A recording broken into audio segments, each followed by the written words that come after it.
Komisi B DPRD Provinsi DKI Jakarta mendorong PT MRT Jakarta mengkaji dan memaparkan lagi keputusan penetapan lokasi Dipo Moda Raya Terpadu perpanjangan fase 2 dari stasiun kota menuju Dipo di Ancol Barat. Ketua Komisi B DPRD DKI Jakarta Abdul Aziz dalam rapat kerja di gedung DPRD DKI Jakarta Rabu 8 Juli 2020 mengatakan peninjauan ulang atas penetapan lokasi perlu dilakukan mengingat pelaksanaan pembangunan dari pinjaman tambahan kepada Pemprov DKI, pemerintah pusat maupun Jepang International Cooperation Agency untuk perpanjangan fase 2. Dan kita ingin mendapatkan gambaran yang lebih jelas lagi, lebih rinci lagi dengan adanya rencana kedua dan ketiga gitu kan.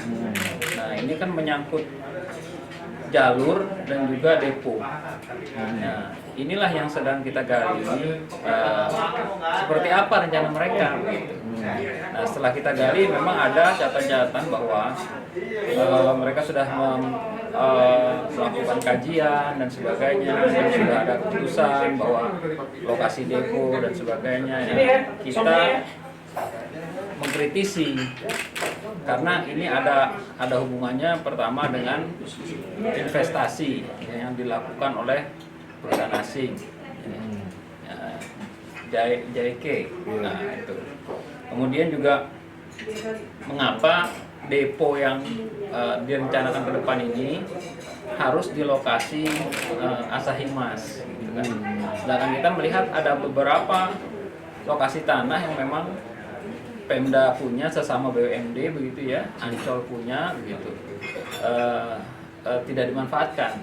Sementara itu, Direktur Utama PT MRT Jakarta, William Syahbandar mengatakan bahwa pihaknya sejauh ini memastikan bahwa lokasi-lokasi yang akan digunakan sebagai tempat Dipo MRT Jakarta fase 2A, Bundaran HI, Kota ataupun fase 2B Kota, Ancol Barat dengan total lahan seluas 20 hektar, telah dilakukan berdasarkan studi kelayakan dari Jepang International Corporate Agency. Nah, memang dengan JICA ini prosesnya lama, Pak, harus kita akui, dan ini sudah kita bicara sampai ke Jepang, sampai pemerintah, bahkan Presiden, Pak Gubernur sendiri pernah ke sana meminta bahwa kita juga selain kualitas, kita juga butuh percepatan, Pak, karena dengan JICA ini ambil satu contoh, mereka bikin tender aja 1 tahun, Pak. Kemudian habis tender, desain itu bisa 1 tahun, 2 tahun, habis itu baru lelang kontraktornya, Pak. Jadi lelang kontraktornya butuh 1 tahun. Kalau JICA itu, kalau mekanisme kita kan bisa 2-3 bulan selesai untuk lelang. Tapi kalau JICA itu betul-betul prudent, harus berkonsultasi dengan Tokyo segala macam sehingga panjang. Humas Sekretariat DPRD DKI melaporkan.